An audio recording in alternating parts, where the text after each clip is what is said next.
All right. So I am going to ask just everyone who is not speaking, either Todd, Mark, or I, just have your microphones on mute. So we decided this year to, I am Derry's resident film nerd. Mark is our director, Eric Stern's good friend, and they're both big film nerds.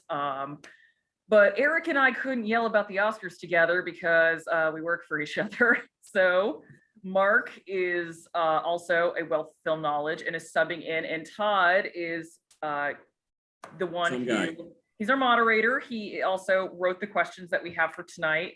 And just for the sake of transparency, while Todd did write the questions, he did also run them by Eric. So, you know, no one's a ringer here, is my point. But we just figured, since the Oscars are coming up, this is going to be a fun little program for two people to debate, discuss, agree on, disagree on who should win, who the nominees are, who was snubbed. And if you are a person who watches the Oscars, or at the very least tries to fill out a ballot, see if you can pick the winners correctly, this is for you. So Todd, if you want to get started with the first question, and I should also note our answers are going to be limited to 2 minutes apiece, potentially 3 for some of our more in-depth questions. So we're not going to be here till 10, everybody. Don't worry. We're not going to be like the actual Oscar ceremony. So we're going to start this off with a big question, in that this is a 6-part multi-stager. Oh boy. Which is basically, we're going to look at the big categories. We're going to break them down in terms of who you want to win, who you think is most likely to win, and ultimately, who do you think should be there that isn't? And we are going to start at the top with Best Picture. For anybody who is not sure, the nominees this year are Belfast, Coda, Don't Look Up, Drive My Car, Dune, King Richard, Licorice Pizza, Nightmare Alley, The Power of the Dog, and West Side Story. Liz, you want to go first? Alrighty. So who am I pulling for? The big 2 that I am pulling for are Drive My Car or West Side Story. I will also accept Dune, Coda. Power of the Dog is kind of mid for me. I'd be okay if it wins. I'm just not super passionate about it. Dune, Coda, and Power of the Dog, they just don't match the quality of Drive My Car or West Side Story. I think those 2 of all the nominees are like the masterpieces, the ones that will likely be remembered as like the best of the crop. I mean, Drive My Car is a perfectly made film, and it is 3 hours long. It does not feel long. It is perfectly paced, and it's so emotionally engaging. You just are in the film. You do not feel, as Mark said this earlier, like you are watching a movie. You are just engaged in a story. And it was, for me, more engaged. Like, I saw the MCU movies this year. Drive My Car, better paced, more engaging than those. And I think it just shows that at the end of the day, what you need to make a great film is good craft rather than just gimmick or spectacle. What's most likely to win? Power of the Dog is still winning a lot of precursors, so I think it could take it. But I also think there's a lot of Academy voters that don't want a next Netflix movie to win. So I could also see Drive My Car getting it. We could have another Parasite style win. Or here's my surprise, West Side Story wins because it is 60 years since the original one won Best Picture. And if there's one thing the Oscars love, it's a legacy and patting themselves on the back. So who should be there that isn't? Pig. For me, the biggest snub of the year, I would take out Licorice Pizza, put Pig back in. I'd swap out King Richard for Flea. I would swap out Nightmare Alley for Tragedy of Macbeth. And I liked Don't Look Up, but I would put in Worst Person in the World. All right. Yep. So my pick, there's a lot of good movies on this list. I liked 8 of the 10. The only 2 I didn't were Licorice Pizza and Don't Look Up. I thought all the other 8 were really good, but at the end of the day, Steven Spielberg shows up and shows everybody how it's done. I think that West Side Story is the best movie he's made since Schindler's List. I think it's better than Saving Private Ryan. I think it's better than Munich, better than Lincoln. I think it's better than Robert Wise's West Side Story. I think the changes that were made, I don't know how Tony Kushner didn't get an adapted screenplay nomination, because all the changes that were made were, oh, wow, that's in a different spot. And it makes so much more sense now. It's just from top to bottom, I think the best movie. What's going to win? if you look at all the data and the way the history works and what's happening with the precursors, it seems hard not to say Power of the Dog is going to win. However, it's a movie that everybody admires, but nobody seems to really like.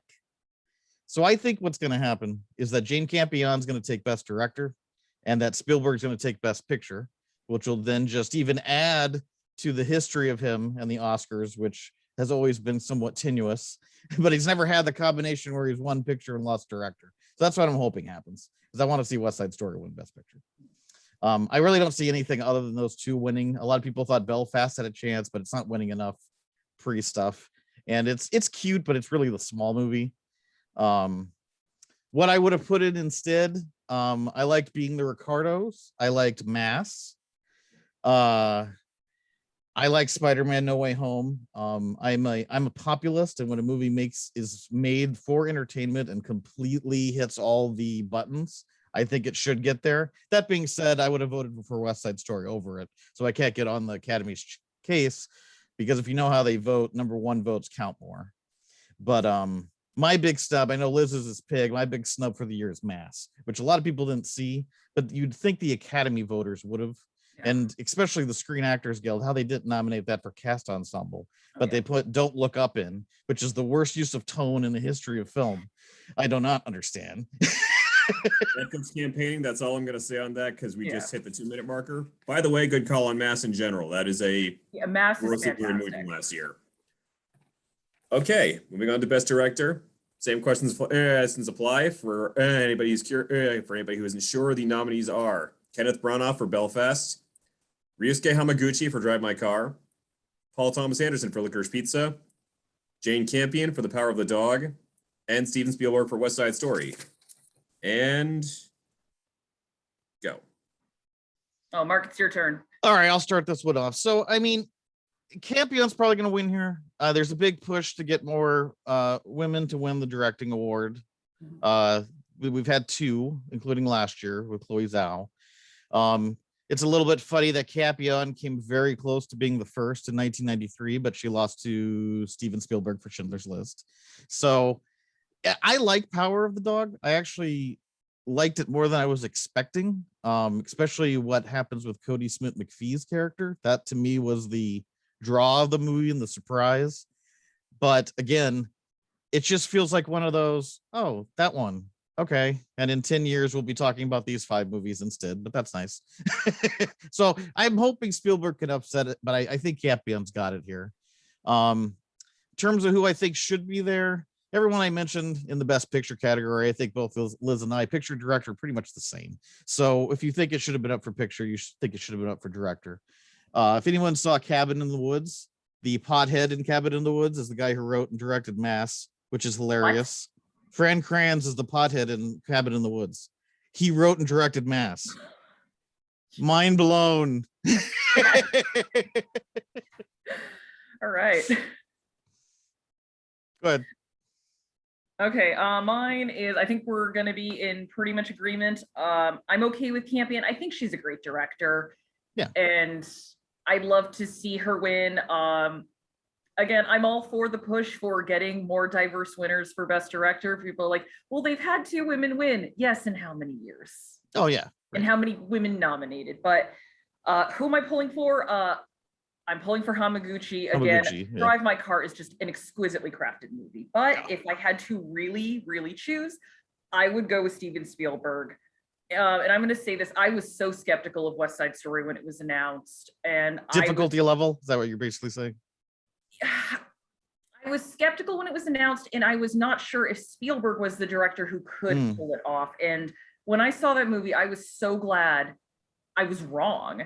Yeah. And every single decision he made was in service to that film. It gave the film greater depth. He also utilized the medium of cinema better, which is what you should do when you are adapting a musical into a film.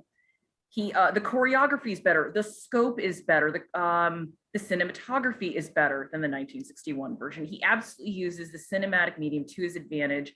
And if that is what we are judging Best Director on, I think he 100% wholeheartedly wins. Nice. Yeah, I think Campion's going to win too. It's fine. Although after her remarks to the Williams sisters, I'm a little like looking at her sideways.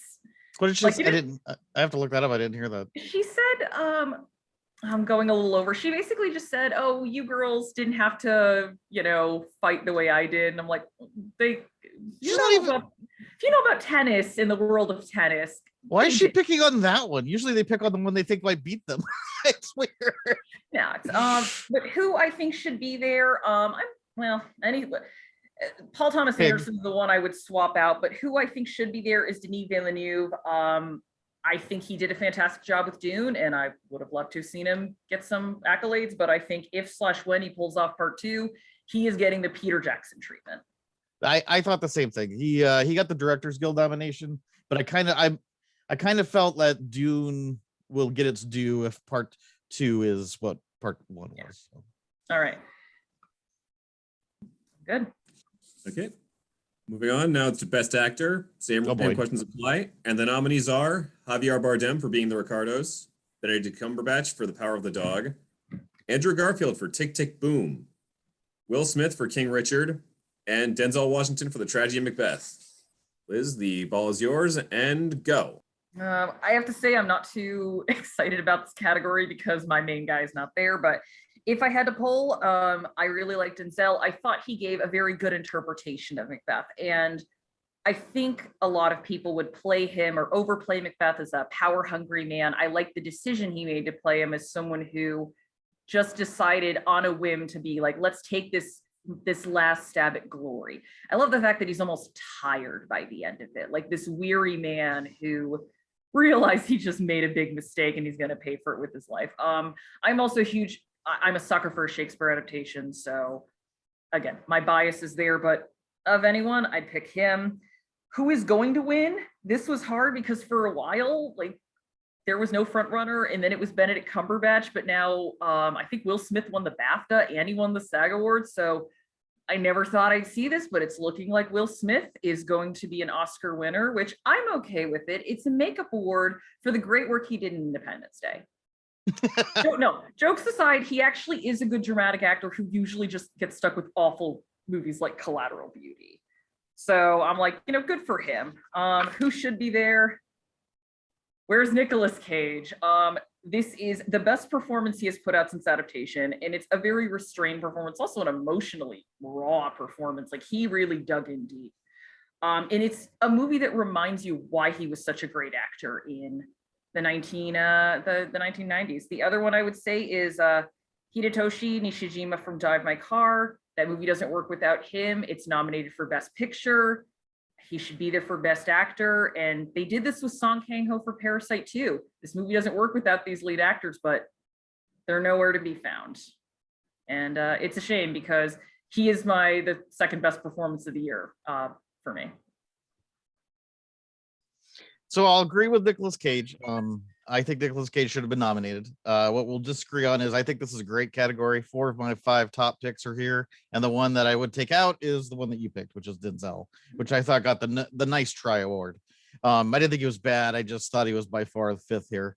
I thought I would be rooting for Andrew Garfield as Jonathan Larson, but I actually think Will Smith deserves it. I think Will Smith, he's actually been nominated twice in not so good movies, but he gave great performances in them. And now he's in I think a great movie. I loved King Richard, and I think he's got it without any contest, honestly. Even if Power of the Dog wins Best Picture, I don't see Cumberbatch. Honestly, Cumberbatch's role is pretty much the same size as everybody else's in that movie. They just made him the lead because he's Cumberbatch. Will Smith is pretty much in every scene of King Richard, and he's Will Smith. He really is considered the last movie star back when that mattered. It's like him and Clooney, but he was really the last movie star. Yeah.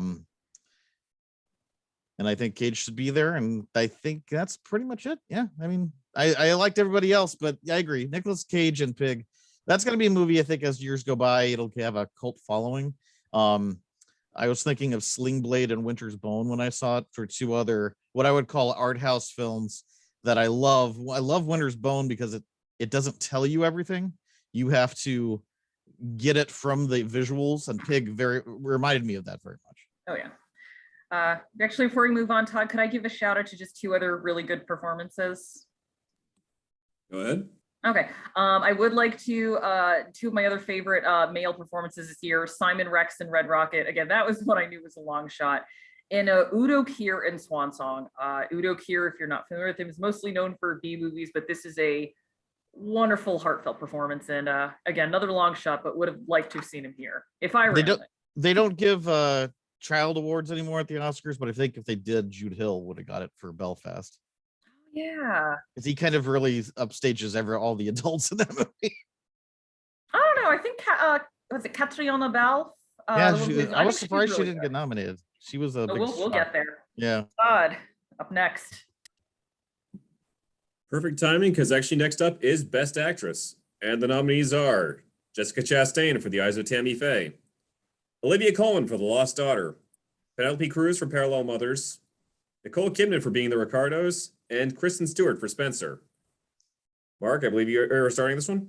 Yep. All right. So I try not to be negative. I try to focus on the positive, but there is one nomination this year that had me screaming, and I will throw something at my screen if this person wins. Kristen Stewart has pouted her way through her entire career, and now she's pouted her way into an Oscar nomination somehow. Just a year after Emma Corrin gave a great performance as Princess Diana in The Crown. I do not understand how anyone voted for Kristen Stewart and Spencer. To say that is my 5th out of the 5 is just an understatement. That being said, I'm rooting for either Chastain or Kidman. I would probably pick Kidman because I think it's more nuanced, but Kidman and Coleman and Cruz all have Oscars. So I think you can expect Jessica Chastain to take it. She's won the BAFTA and the Screen Actors Guild Award. I think Kidman beat her at the Golden Globes, but nobody cares about the Golden Globes anymore. So I'm rooting for Chastain and Kidman, not in that order, but I think Chastain will win. I would put in, instead of Spencer, nobody talked about Emilia Jones and Coda. Everyone talked about how great the movie was and how great Troy Kotzer and Marlee Matlin were. And the lead of the movie gets completely shafted in everyone's discussions. I also think Rachel Ziegler needs to get some attention for having her biggest role before West Side Story was playing Princess Fiona in high school. And she owns that movie, including the last scene. I mean, she's great. One thing about Hollywood, they often say the actress categories are weak. Even for the ones I didn't like this year, there was a solid 8 or 9 actresses fighting for 5 spots. So this was a good year for lead actresses. Absolutely. All right. So who am I pulling for? I would pull for Penelope Cruz. I liked Parallel Mothers. We discussed earlier, you were not a fan, but I felt like Penelope Cruz, just anytime she works with Pedro Almodovar, it is like she is playing the role she was born to play, and she's so good with him. And I also kind of feel that that is the only movie where the performance is as good as the film itself. Whereas I feel for all these other movies, the films aren't great, but the performances are just better than the films they're around. So she's my I'm hoping against all hope. Number 2, if you can see how I paint my eyes, Tammy Faye is my second choice. Hey, Tammy Faye is an icon for people who like to pile it on like I do. And Chastain's great. The movie is so-so, but she absolutely commits to Tammy Faye. And she also, if you've ever watched Tammy Faye's footage, she gets how she talks. She gets her little weird rambly run-onness. I enjoy that they didn't make fun of her too, because they could have easily made fun of her, but the movie didn't do that. Yeah, well, and the movie did still show you that she was not a perfect person. She was flawed, but it took her seriously. Right. Who do I think is most likely to win? I don't know. There's a part of me that still thinks Stewart might win. I don't hate her performance. No. Once I realized that she's not trying to play Princess Diana, she's playing like Pablo Larraín's imagined version. I'm like, oh, she's just playing someone having an intense anxiety attack. I'm like, she's playing Snow White / Twilight / Adventureland. I also think Kristen Stewart in work with Olivier Assayas and Kelly Reichardt, she's given a lot of strong performances.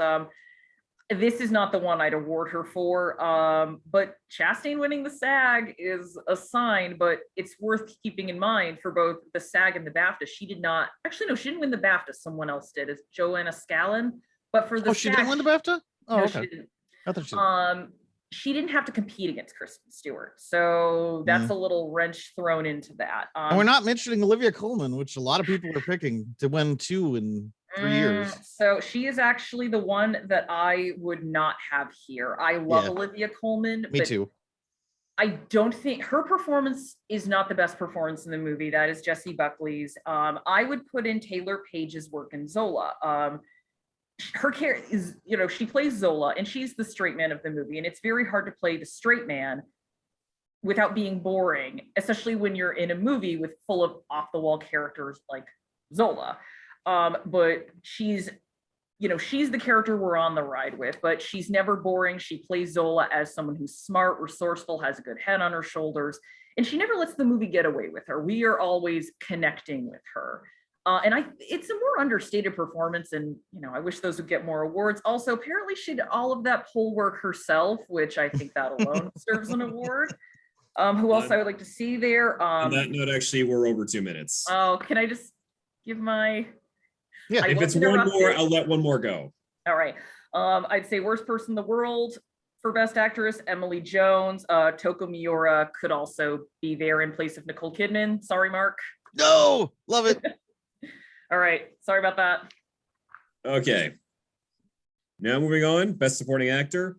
The nominees are Kieran Hines for Belfast, Troy Kotsur for Coda, Jesse Plemons for The Power of the Dog, J.K. Simmons for Being the Ricardos, and Cody Smith-McPhee for The Power of the Dog. And Liz, you're up. All right. For a while, I was team Kieran Hines. That's a role where it could have been just a nothing grandpa role, but Kieran Hines brings a lot of heart to it. But then I watched Coda, and I am now on the Troy Kotsur train. It's a great performance, and it feels authentic. It could have been like your stereotypical kind of Randy Weisenheimer type of dad. But he has, again, a lot of heart. And that scene where he is watching his daughter sing and he's looking around the auditorium, not because he's bored, but to see how other people are reacting to his daughter singing, is a heartbreaking moment, because it really just drives home. He is never going to be able to experience his daughter's talent the way other people can. And he does amazing work, and I'd like to see him win. And I think he's also the most likely at this point, for good reason. Deaf actors exist, and we've had years and years and years of able-bodied people playing people who are deaf or people of other disabilities, and they're just seeing it as a challenge. And I think it's about time that people who are deaf are able to just kind of play themselves and show their own lived experience on film. And who should be there that isn't? I would have loved to have seen Jeffrey Wright for The French Dispatch. I love the kind of James Baldwin, not even kind of, he pretty much is James Baldwin, but he's the most memorable part of that to me. I would have loved to see Mike Faist for West Side Story. I thought he was great. Coleman Domingo for Zola, or I know you didn't like Don't Look Up, but I would have put Mark Rylance in there, because he would be the pick. He's so great in that movie. Yeah. Three of these 5 I really like. I thought J.K. Simmons was hilarious in Being the Ricardos. I think Cody Smith-McPhee, you can't really talk about his character too much without ruining the movie, but he's great in Power of the Dog. And Troy Kotsur. Those are the 3 that I would be rooting for. Smith-McPhee was the favorite for a long time, but now Kotsur's winning everything. So it's between the 2 of them, but I think Kotsur's going to take it. I would have nominated Jason Isaacs for Mass. Again, there's really not a category for the more than supporting but less than leading category, which, like the cast of LA Confidential, hardly any of them got nominated because they were more than supporting but not quite leads. And you could say that about Mass as well. You'd have to put them all in the supporting category. So I would put Jason Isaacs slightly above Reed Birney. The other one I would pick is actually nominated for the Raspberry Award, but he was also nominated for the SAG. So that's Jared Leto, with his horrible Italian accent, hilarious in House of Gucci. I thought that was the best part of House of Gucci. He's so funny. Don't encourage him. Oh, so good. It's just so it was as good as Al Pacino in Scarface. So bad it's good. Don't encourage him. All right, I think we're on to Best Supporting Actress. I guess. And rounding these out, yes, Best Supporting Actress. The nominees are Jessie Buckley for The Lost Daughter, Ariana DeBose for West Side Story, Judi Dench for Belfast, Kirsten Dunst for The Power of the Dog, and I apologize in advance because I feel like I'm going to ruin this pronunciation. Aunjanue Ellis for King Richard. I think you got it. I think you got it Ingenue. really good. Yeah. I would say Ariana DeBose has this award. Like, if anyone beats her, it's gonna be a real big surprise. I think she should win of these 5. I think she'd be my number 2 overall for the year. I love that Kirsten Dunst finally gets an Oscar nomination. I mean, I think she should have gotten some attention in the past. If anyone's gonna, Melancholia. yeah, Interview with the Vampire. I mean, when she was little, if there's anyone who's gonna come up with a surprise, it'd be Kirsten Dunst. But I think getting her husband nominated is gonna be was the big award for her. Ariana's gonna win. It also makes some Oscar history with her performance. There's never been someone who's non-straight at the time of winning an acting Oscar who has won. It's just kind of interesting at this time period. And she'll be the first. So who I would put in that isn't there, Ann Dowd in Mass. I think Ann Dowd should have won this award. Her final scene in Mass is heartbreaking. I would have nominated Martha Plimpton as well in Mass.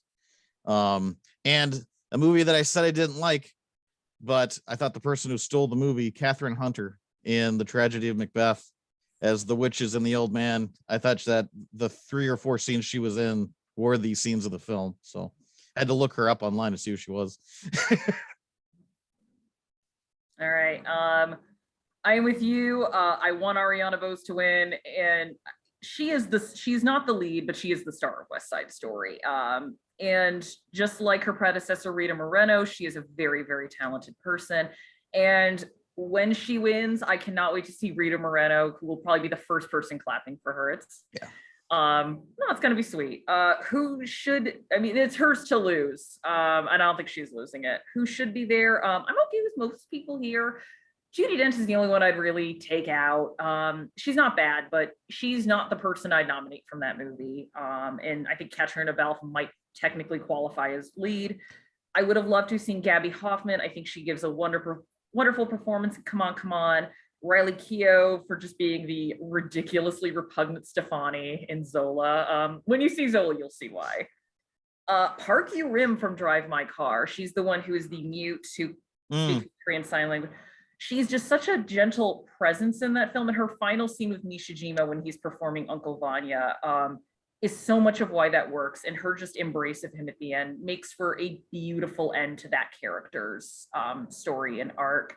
I'm with you on Catherine Hunter. I wish physicality and performances were taken more into account. And I'm also with you with Plimpton and Dowd on Mass. Y'all should go see Mass. Great film from last year. It's rough, but it's worth it. Mhm. Yeah. All right, I'm good. I And guess to round we have any particulars from other categories. As I say, to round this out, is there anything from any of the other non-major categories that you feel you're really hoping gets it, or you feel should have been nominated and wasn't? All right. Start. Okay. I think Dune should win pretty much any technical award it's nominated for. I think whether or not you liked the film, it is a really well-crafted movie. Except for makeup. Makeup should go to Isa Tammy Faye. I loved that you could tell the passage of time just based on how much makeup she was wearing. Really smart choice. Cinematography is one where I think anyone can win and it would be fine. Best adapted screenplay. I was about to say there's no wrong choice. Then I remember The Lost Daughter. So I'm like, okay, there is one, but Drive My Car or Dune. I did not know a lot about Dune. And I, as a newbie going in watching it, was able to kind of get acquainted with it very quickly. And I'm like, well, okay, that's the sign of a good adaptation. And original screenplay, less than great nominees. I mean, Pig was right there, but I'm pulling for Worst Person in the World. I thought that movie was a brilliant reworking of the rom-com. As long as Licorice Pizza doesn't win, I'm fine. Which is a possibility. Oh, I know. I think it's between it and Belfast, and between that, I'd like to see Branagh take it home. Actually, Belfast isn't bad. It's fine, but yeah, I want to see Branagh get an Oscar at some point. Yeah, but it's like Worst Person in the World is right there. Yeah, Yeah. For the technical categories, I'd like to see them split between West Side Story and Nightmare Alley. I don't know why I wasn't on the Dune bandwagon. I didn't dislike it. I liked it. I appreciated it. I also just felt it was a little sterile. It's way better than the David Lynch movie, but the David Lynch movie actually has momentum. Whereas this one, I just felt like I don't understand its editing nomination, to be perfectly honest with you. It's probably going to win the editing award. I'm a big music guy. Better than anything else nominated in that category. Oh, I totally disagree. King Richard and Tick Tick Boom fly by the screen. I'm a big score guy, and none of my 5 scores got nominated this year. So I'm kind of rooting for Johnny Greenwood for Power of the Dog, I guess. Hans Zimmer, to me, he's been great, but his score for Dune is what he's done lately, which is just power chords. Power chords, and this time added an Egyptian element because there's sand. Now he's gonna get us another Oscar. I don't know. Anyway, I'm hoping Lin-Manuel Miranda gets his EGOT by winning the song award for Encanto. Let's see. Hope Spider-Man wins visual effects, but Dune will win it. For cinematography, anyone there deserves it, but there's something about Janusz Kaminski's work on West Side Story where it reminded me of Road to Perdition, where you could take any frame and put it on a wall as a piece of art.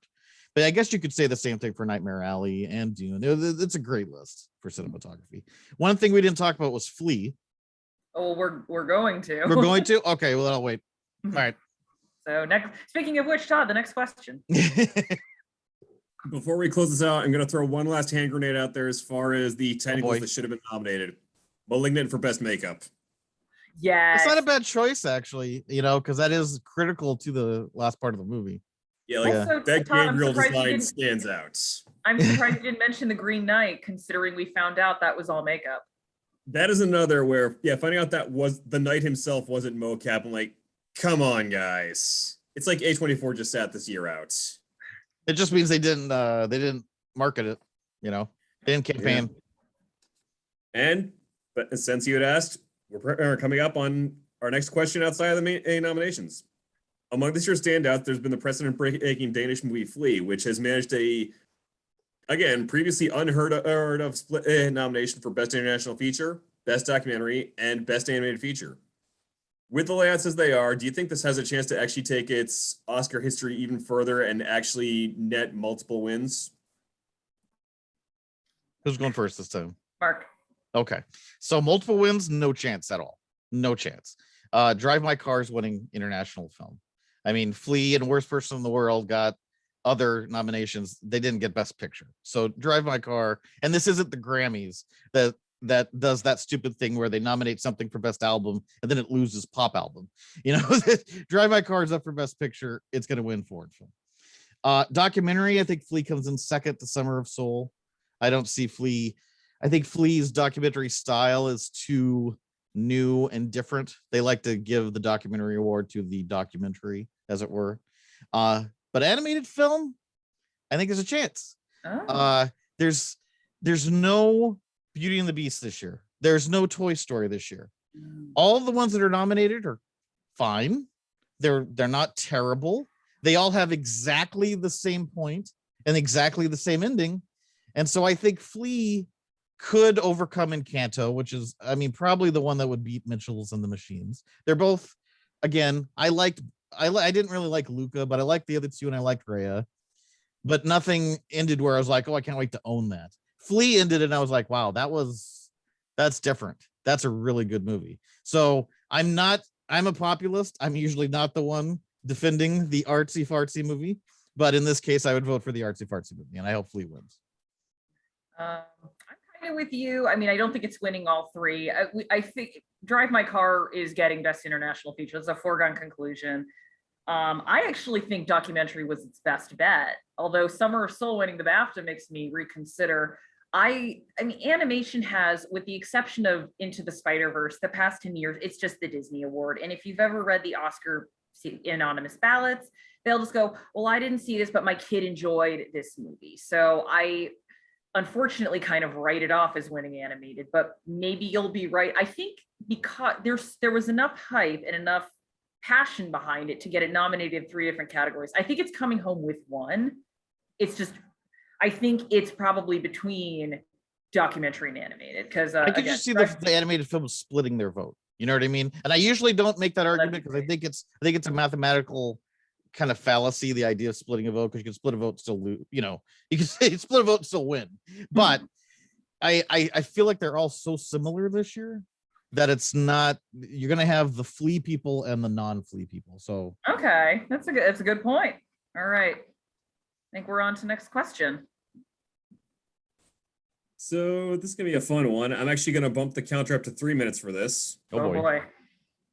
Your thoughts on the this year's Oscars attempts to kind of up their let's just put it as ginning up interest by using Twitter to have the Oscar cheer moments and the fan favorite awards, both as their own thing and as part of a larger campaign to draw more new eyes on them. before we answer this, I know Liz is going first, but is there a separate question that involves leaving things out, or is that part of this question? In terms of, oh no, Leaving- that will be coming up. Yeah, that will be Okay, coming up. all right. Okay, because I think they're a little connected. Okay. Yeah, there's a few of these that are going to kind of overlap. So Okay. Right. Well, my response to this is to quote Kent Brockman. I've said it before and I'll say it again. Democracy simply doesn't work. And also, man, opening up to Twitter, this isn't going to end well. For a while, that god awful, which I have watched, it is that god awful Cinderella Amazon movie was leading. That was leading for a while. It's Bodie McBoatface again. I think it's. I feel like it is trying to reach people who will not watch the Oscars anyway. Yes. If you are Preach. someone who only sees 3 movies a year and they're all blockbusters, and that is fine, that is okay. I just don't feel like this is going to sway you to watch the Oscars now. And as far as the fan favorite award, I've been watching the Oscars since 1997 with Titanic, which was a big hit and a technical achievement. And I've always seen the Oscars, especially looking back in history, as trying to find the sweet spot between art and entertainment. And sometimes it will intersect with a popular movie. We have winners like Titanic, like Chicago, Lord of the Rings. I mean, Parasite was a huge, not like a blockbuster, it was a huge hit. It was a word of mouth hit. Going back a little further, in terms of endearment, films like Rocky. Sometimes this happens, but I think just handing out awards to a movie simply because it made a lot of money, it's a gesture that just will tick off people who watch the Oscars while not getting any new fan. I feel like it's chasing something that isn't there. And Todd, how much time do I have left? about 1:20.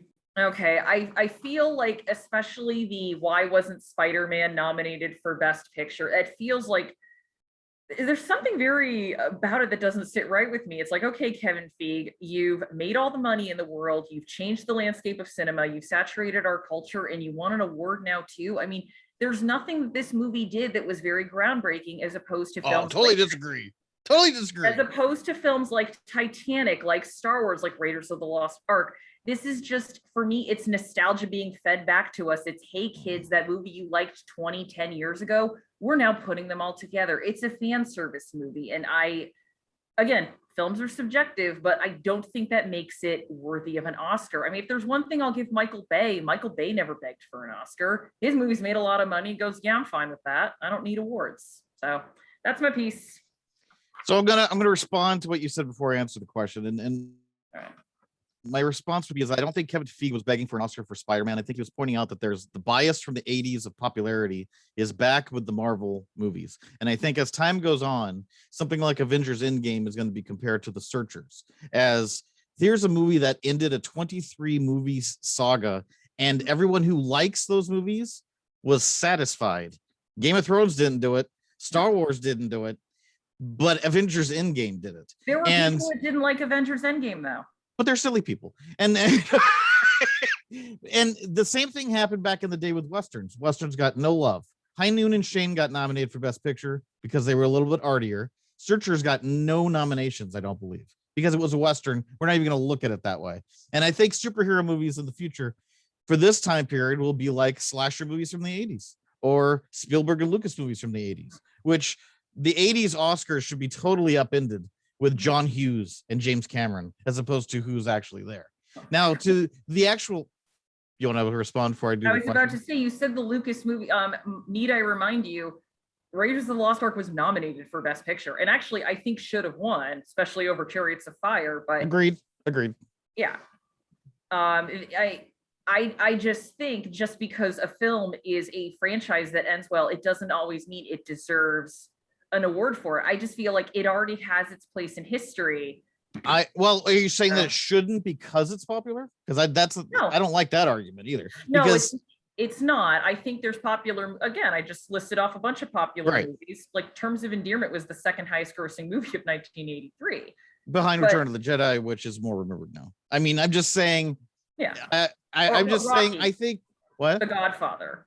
I would argue that doing entertainment well is harder than doing artsiness well, and the Academy is all about the artsiness. Well, It's all about being important as opposed to being entertaining, and there are movies that could do both, and that's a big problem. The reason they're doing this right now, to go to the question, is because there hasn't been a popular movie that's really won Best Picture since Return of the King.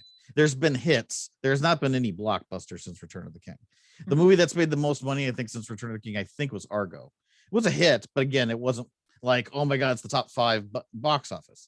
So the problem with the Academy, and we'll get to this with the question that's coming up soon, they depend on the TV show for their yearly budget. They depend on the TV show ratings, and nobody's watching it. Because I mean, I love Nomadland last year. I would have nominated it for Best Picture, but nobody saw Nomadland, which is why it was the lowest rated Academy Award telecast. So this year, it's going to probably be even worse. Yeah. The Twitter thing is silly. It's better than what they wanted to do. They wanted to actually give an Oscar for Best Popular Film, and your arguments were correct because Kramer versus Kramer would have got that in '79. That was the #1 movie. Rain Man actually made more money than Who Framed Roger Rabbit. So Rain Man would have won that in '88. So I was wondering how they were going to determine popular. So that's stupid. The Twitter thing, one of two things is going to happen. Spider-Man's going to win, or it's going to be Bodie McBoatface. They're going to pick something like Spiral. You know what I mean? You're going to get a whole bunch of people pick Saw 72 to win Best Picture. Watch, Pig ends up winning. This is how. That would be hilarious, actually. All You got to mount the campaign. All right. I think with that, we can go on to question 4. I'm going to point out, I'm going to jump in one really quick thing as far as the Marvel question there. I think I'm going to slightly clarify. I think Kevin Feige was really hoping Eternals was going to be their prestige entry. And when that didn't work out, he put all his chips back on Spider-Man instead. Plus, Spider-Man got better reviews too. I mean, it's kind of funny. Exactly. Like he was hoping Eternals was going to be the golden boy. And when that didn't work out, he took all that campaign money and decided he was still going to use it. Yeah. And having said that, since you teed it up, question 4, we're going to the Oscar ratings game. Are the awards really in danger, as some people have tried to doom and gloom it as, or is the drop in viewership just the evolution? It's an evolution where the entertainment landscape's changing. We're watching less on-air television now, and it's just people need to realize this is going to happen no matter what. A lot of people are just going to go, I'll just check out the results afterwards. I don't need to watch the actual ceremony. All right, Mark. I want first. Okay. Well, I think part of the issue, if you look at, I would say the 90s were the best decade of the Oscars in terms of Hollywood spending money and making big, well-done movies that people liked and got awards. After that, The Sopranos and The West Wing and Breaking Bad and Lost and Game of Thrones and honestly, that stuff that you look forward to and you talk about, it's on television.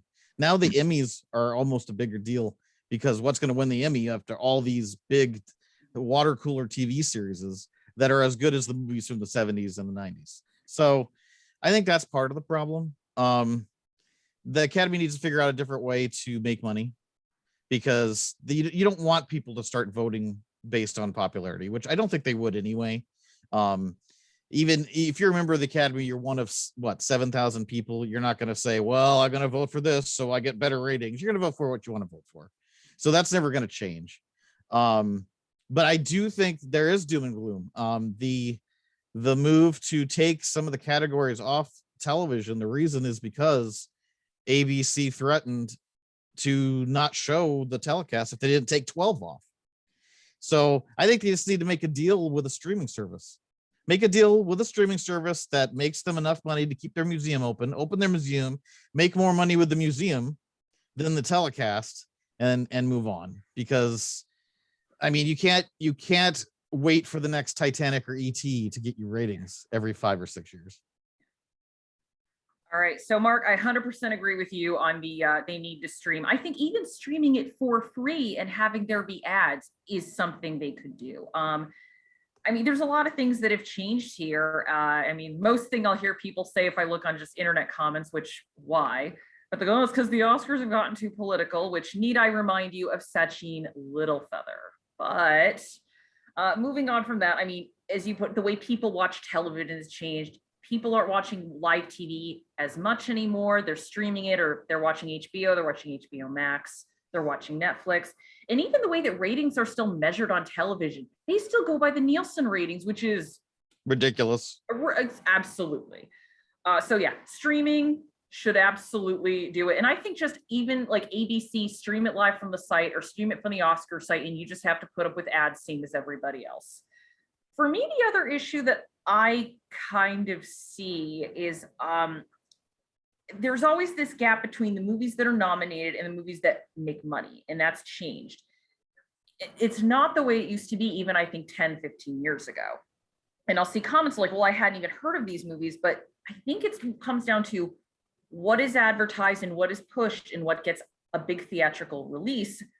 I mean, compare the way a film like Coda or King Richard was advertised and how many theaters it got into versus, I mean, I'm trying not to rag on Spider-Man, but Spider-Man, it got a wider release. It got more advertising. Therefore, more people knew about it. And this is not a problem with the Oscars. This is a problem with the studios.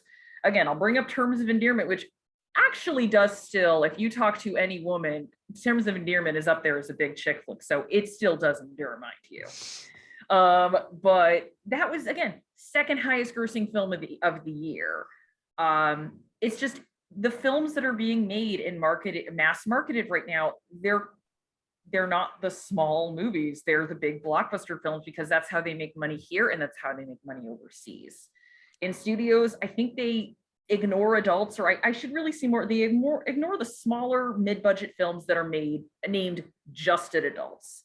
And they know that nostalgia, they know that previous intellectual property sell, and they are risk averse. So that's what they make more of. But again, this is not an Oscar problem. This is a problem with the studios, who I think are really underestimating the common moviegoer. I mean, again, Parasite became a word of mouth hit. Pig became a word of mouth hit this year. So I think if the studio started putting a little bit more backing behind these smaller movies, we would start to see people going like, oh, I heard of that. I'll go see that. Maybe I'll watch the Oscars. I think the hard thing though is I bet you Pig made more money off streaming than it did theaters. I think if you take that is because of the pandemic though. Well, this was even before the pandemic. I think if you take a lot of the 70s and 80s Best Picture nominees, I don't even know if they'd go to theaters now. Or think about The Curse. I haven't seen it yet, but there's a horror movie called The Curse that came out recently. I really want to see it. It lasted at the theaters for 2 weeks. I can already rent it on Amazon now. I was thrilled. I'm like, okay, I can watch it, but man, they didn't give that time. You know what I mean? There's no time to breathe. Another problem. It's these movies don't stay in theaters for people who don't see them anymore. I mean, when I was a kid, Netflix, Raiders of the Lost Ark. Go ahead. Netflix, I'm looking at you with your we'll rate on just enough to qualify, and that's it. Yeah. When I was a kid, Raiders of the Lost Ark stayed in the same theater for a year and a half. You know, it was in theaters for a year and a half. Yeah, it didn't even come on VHS for like 5 years. It was crazy. Yeah. Showing my age. Sorry, my age. That's all right. So I know we already touched on it somewhat with the previous question, but it's with regards to the omissions this year. Your thoughts on the decision to award several of the more technical awards off the year before the main ceremonies? All right, I'm going first. That's some BS is what it is. Some BS. If you love, I'm going to get on my soapbox here. If you love film, then you should know that film is a group effort. It is not just a director, a few actors on set, and a screenwriter. It is the work of hundreds. And if you love a movie, it's not just because there's an actor in it or a director. It's because someone scored it well. It's because it looks great due to production design and makeup. It's edited well. There are so many movies where editing just saved it. And I think it's a slap in the face to these people who do a lot of this hard work, not because they want fame and fortune and their faces on magazines, because they actually love this craft. And also, considering they're cutting like shorts, that's also a slap in the face to filmmakers who might one day be making a full-length Oscar nominated feature. It's discouraging to new talent, in my opinion. So I'm just going to read a little bit of what Guillermo del Toro said at the Hollywood Critics Association Award, because him and Spielberg have some good quotes right now. Oh yeah, no, there are a lot of directors and other creatives who have spoken out against this, but Guillermo was the first big director to be like, this is, well, I can't say what he actually said because Guillermo, I know. Yeah, Guillermo del Toro has a mouth on him. But he goes, we don't make movies alone. We do them together, and the people that made them with us, they were risking everything in a pandemic. If any year was the year to think about this, this was not the year to hear their names live at the Oscars. This is the year to say this should not happen. And he's absolutely right. Like, keep in mind, these films were made in some cases during a pandemic where people put their health on the line because they loved their craft. And to say you don't get your announcement, you don't get your speech, cut the dumb skits. Nobody likes them, and give the people who do a lot of the hard work that don't get the glossy covers on People magazine, give them their time to make a speech. I've got 2 points. Point number one, there's nobody sitting at home saying, I'm not watching the Oscars. Oh, wait, they're not showing editing? I'm watching now. Okay, that's great. No one's doing that. It's only annoying people that watch the Oscars. Okay. Number two, I've watched the Oscars since the late 80s, early 90s. And there's always stupid, unnecessary moments. This year, it's going to be full of the 3 hosts, 2 of which I don't think are funny at all. We're going to have 5 minutes of them being funny when I could have seen who won Best Score. Anytime they do a collage of bicycles in the history of film or something stupid, it's going to annoy me because we could have been seeing the short film nominees. And you know they're going to have those moments. Yep. They always have those moments. And that's what's going to be obnoxious. So it's a bad idea. I mean, one of the sound guys actually resigned from the Academy this week. I wouldn't, again, it's a slap in the face. I wouldn't blame him. But I understand that the president branch, or whatever you want to call it, is in a tight spot because they almost lost the telecast and they don't have a backup yet. What they need to do is figure out the backup for next year. Yeah. And again, award the people who put their hard work into this. Yep. Oh, the other thing they could do, are they going to have the songs this year? Because because here's the thing. In the 80s, they were actually Billboard Top 100 songs nominated. Okay, I had fun watching For Your Eyes Only and Ghostbusters at the Oscars. That's fine. I don't need to see Reba McEntire sing a song from a movie nobody's heard of this year for 6 minutes. I mean, and we're never gonna have a song performance as great as Robin Williams singing Blame Canada. Blame Canada. I don't know why we're trying. Yep. So they need to take those off. That'll clear up a half hour. Yeah. And again, get rid of the dumb skits. No one cares. Yeah. All right, Todd, next question. We're coming down to the final 3. Ooh. Next question. Well, we're talking about what isn't there. Which aspect of the industry that isn't already being honored would you like to see the Academy finally create a proper award for? Mm-hmm. So I'm first. Well, you know what's hard? I'm gonna say nothing. And I'm going to say that because there's 2 that everyone always mentions, and I argue against both. One is the stunt category, and I completely understand the Academy's stance, which is they are convinced that more stunt people will die if they create a stunt Oscar. That there will be people trying to do Jackie Chan to win an award, and they'll break their necks. We have enough stunt people dying already. A lot lately, actually, which is kind of weird. So I understand that stance. The other one, which I have more of a logical argument against, is casting. For decades, people have said there should be a casting Oscar. Who do you give that to? Like, if you look at The Power of the Dog, okay, that's a really good cast. But did Jane Campion come up with it? Mm-hmm. Did the producers come up with it? Did Netflix come up with it? Did Cumberbatch find the screenplay and give it to Campion? Did the casting director come? Who do you award that award to? Because it's different for every movie. So I don't really understand that going. The only thing I thought of one time, and again, I think it's too complicated, is there's very often screenplays that are based on true stories, but they're not true stories. They don't really fit in original or adapted. I always thought there could have been a third screenplay category for films that aren't based on anything, but they're based on true stories. That's what I meant to say. but even that's a little complicated. So I don't know. Is there something that I'm forgetting that you think should get a category? Well, I mean, my first thing that I would actually say is like, I am for stunts, but that is the Academy's reasoning. I understand. I mean, it wasn't stunt, but we had, just due to very gross negligence, a death on set this year. Well, which, by the way, I get why some people are being sued because they're producers, but I don't know why more people aren't looking at that armorer and going, "You had one job." Well, he's done it 3 times. That's the other thing. He's had 2 other instances. So that guy needs to. Oh no, the armorer is a woman, and I don't think she's ever working again after this. Yeah. But she's the one where I'd be like, the police should be looking at how live rounds ended up on a set. But even aside from that, there's been a lot of there's been a lot of deaths in Hollywood on stunts, regular stunts. Yeah. So, well, I mean, I really think if Fury Road was not the thing that convinced him, nothing will. But what I would say is something along the lines of fight choreography. Shang-Chi was a film I thought was just okay, although it did give me Silver Fox Tony Leung, who is love great. Tony Leung. Yeah. If you've never seen a Wong Kar-wai film, you should. But the hand-to-hand combat choreography in that was fantastic. The bus sequence, yeah. Yeah, I would love to see the people who work to choreograph those fights and choreograph to make action visible. I think that would be a really good award. And also, just to answer your question, I know on television, because the Emmys do have best casting, but they have specific casting directors, although film is always a little bit different because sometimes there's a producer saying, you get this person in the movie, find a role. Yeah, right. But fight choreography, it's probably safer than stunts. But that's one where the people who do that really do need their due. They used to give dance choreography. That used to be a category. We just don't have enough musicals, and there's no dancing in Dear Evan Hansen. No one should watch that. Thank God. Thankfully. All right, next question. Next question.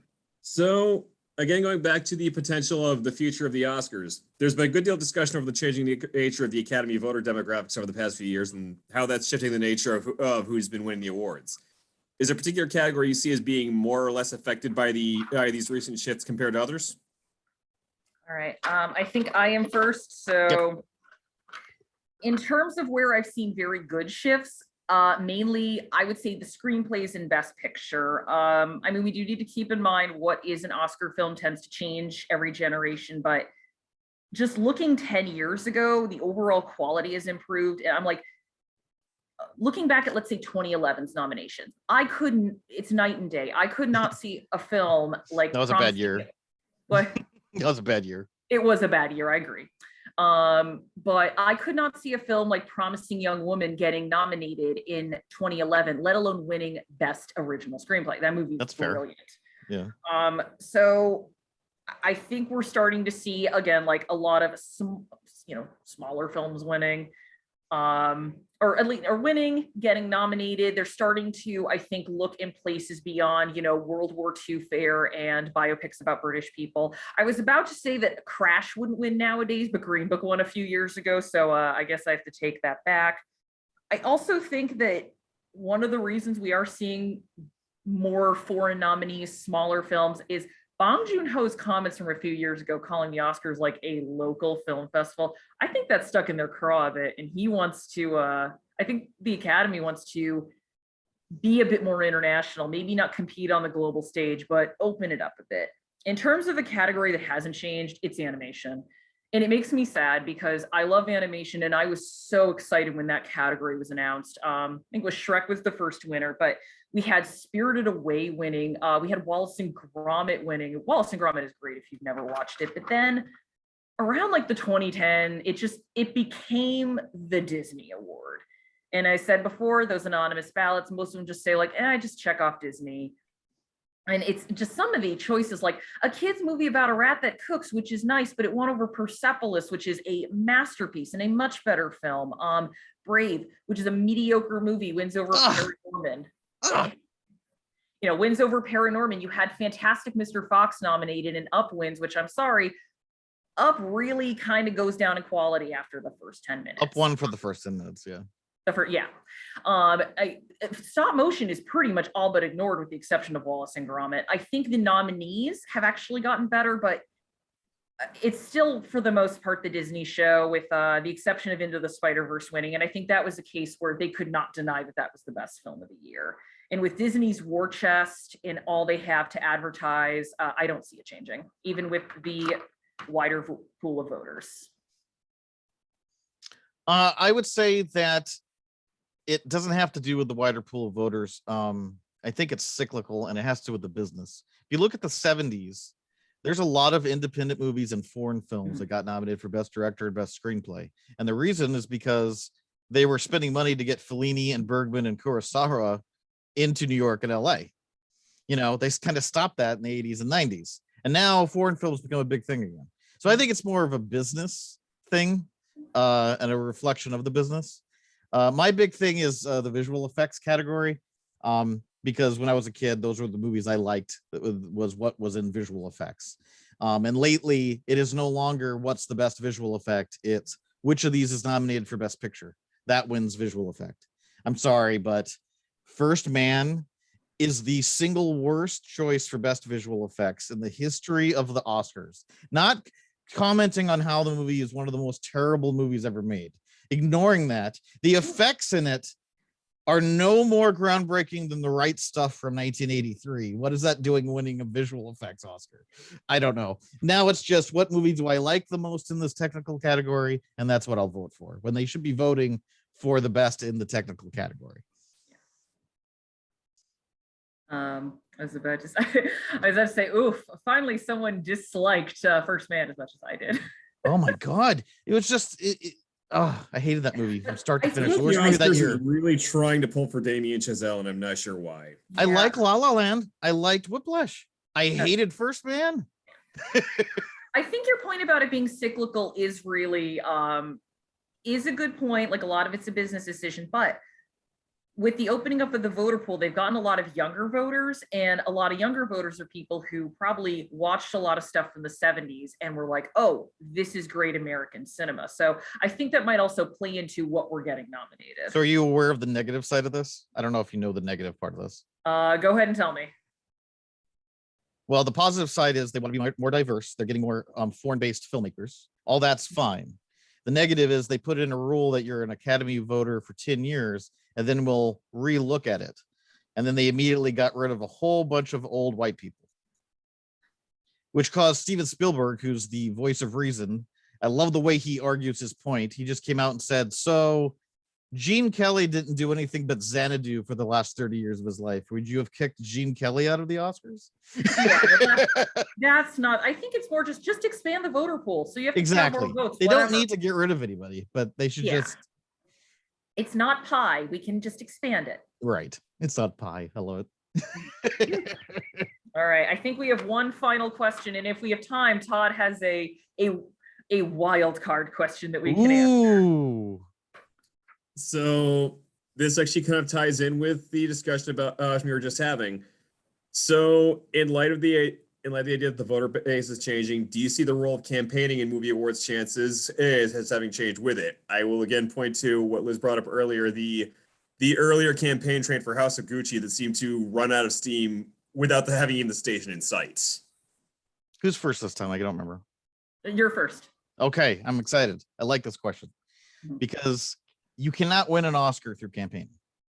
You can lose an Oscar through campaigning. Lord of the Rings Return of the King had the hardest campaign of all time because it was considered the front runner a year earlier.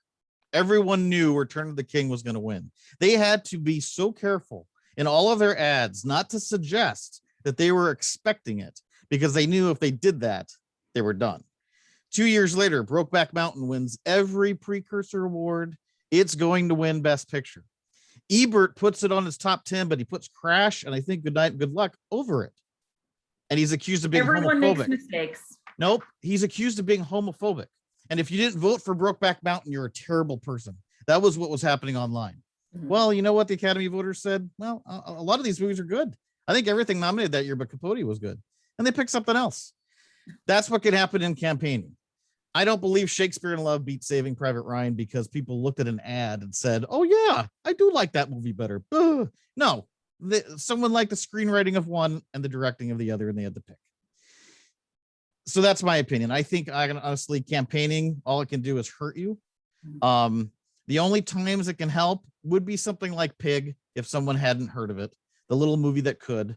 Sling Blade is a great example. Somehow Billy Bob Thornton got Sling Blade in the hands of Elizabeth Taylor. She loved it, and then she showed it to all of her friends, and he got a screenwriting Oscar. So, but that's personal campaigning. That's not ad campaigning. Yeah. Well, to your point, so there was a great article last year on how Anthony Hopkins won for The Father, and it was one of the things was the Todd, was it Sony that put out The Father? It's been like months since I've read this. I think so. Let me double check on But that. they said they went to the more old school campaigning route, mailing the mailing The DVDs to screeners. people. Yeah, and rather than making it streaming. So I think campaigning can still work in terms of getting it in front of eyes. But what I think, and especially a lot of younger Oscar voters probably really don't like, they don't like the desperate campaigning. So like, I wonder how Melissa Leo's consider ads for the fight. Oh God, that was so bad. I think that almost cost her. I was surprised when she won that night. I was too, because I don't think Fighter's that great, but I love Melissa Leo, but I would have voted for Amy. Haley Steinfeld should have walked away with that trophy. I would have voted for Amy that year. But like Lady Gaga's just so over the top campaigning of like, this is the hardest role I've ever had. I had a psych nurse on hand for me. When at my final day of filming, there were black flies and I was finally ready to let Patrizia go. I think a lot of voters looked at that and they're like, okay, you're too thirsty. It felt very much like Madonna and Evita. Yeah, I think that cost them. The Brokeback Mountain thing was also interesting because back then, again, I like to read the secret ballots. There were a lot of people who were afraid of the bad publicity it would win, because this was also around the gay marriage was becoming a thing, and they were worried that if they chose Brokeback Mountain, it would be seen as very political. And I'm like, man, how times have changed where a film about race is not seen as political, but a film about gay people is. I agree. I think that's just kind of ridiculous, but I think the very desperate, like traditional campaigning, people just don't go for that anymore. And it's also just, again, I'm glad that it's not rewarded, but if we're looking at the money end of it, we're seeing people like Amazon, Netflix, Apple. This is why we're seeing so many streaming movies now, because they have the war chest. And so I think we are still going to unfortunately see a lot of smaller films fall through the cracks. So we're going to see some get through, like, again, the Drive My Cars get through, but the small ones that do get nominated, it's probably going to be because they were streamed on Amazon or they were streamed on Netflix. So it's a give or take. There's something that I miss, I got to tell you about. In the 90s, it was a part of most stars' contracts that they would get an Oscar campaign paid for them. So then at the end of the film's run, no matter what it was or how it did, you would see ads for like Congo for Best Picture, Demi Moore for Best Actress in The Scarlet Letter, and the studios had to do that because it was under contract. But these movies that everybody hated would have these Hollywood Reporter ads. I'm glad that age is done. I mean, the idea of the Oscars being a 100% meritocracy, it's not going to be. It never has been. Yeah. It's just a thing you have to accept. It's a Ron Swanson line. Awards are meaningless, but it's good when they go to the right people. I think it's a good way to end this. But Todd, there's a surprise. I know we wanted to stay positive, but since we have a little bit of time, since you asked nicely, the name of the lightning round, folks, is buyer's remorse. Within the past 20 years, which ones that managed to snag their little gold man do you think we're either already looking back at now, or we're going to look back at and go, oh God, what were we thinking? So I've got two, and I know the ones that Liz are going to say are probably movies I like, but there are two that I have. Who's going first? You going first, Liz? I think I'm first. So okay. I think Crash for Best Picture. That was one where the minute it happened, it was like when Green Book one where people were like, wait, what? Love both of them. All right. Yep. Again, film is subjective, but you're allowed to be wrong. Tom Hooper for Best Director for The King's Speech. Need I remind you, the other people nominated that year were Darren Aronofsky for Black Swan, should have won it. David Fincher for Social Network, also should have won it. The Coen brothers for True Grit. And somehow a guy who the world has finally realized cannot really direct a film. I mean, his career's over, thanks It's because he did John Adams. That's why he won. I mean, the John Adams is the high point of Tom Hooper's career. Weinstein, he's that's true. gone The now, end of but Weinstein, he did a lot of pushing for that movie. Yeah. My other one would be Sandra Bullock for Best Actress. Oh, can you do that to Sandra? How dare you? No, I love her. She's great. This is another thing where it's like, but I wouldn't consider that Oscar worthy, especially not when we had like for me, I would have given it to Gabri Sidibe for Precious. Ugh. She manages to, I think, transcend the melodrama of that movie. I did like Carey Mulligan in Education. Carey Mulligan too would have been a great choice. Even Helen Mirren for the station. Last Station would have been fine. Sandra Bullock was just, everyone loved her because she was in that Proposal movie. I'm like, come on, y'all. No, it was the one everyone saw too. It was like Marissa Tomei winning. It's absolutely not a like there are popular movies that are Oscar worthy. Marissa Tomei and My Cousin Vinny. But yeah, no, hers is not one. I would say I've stunned Ratatouille winning over Persepolis because that's one that just. One is clearly the better film, or tied Bohemian Rhapsody winning for editing.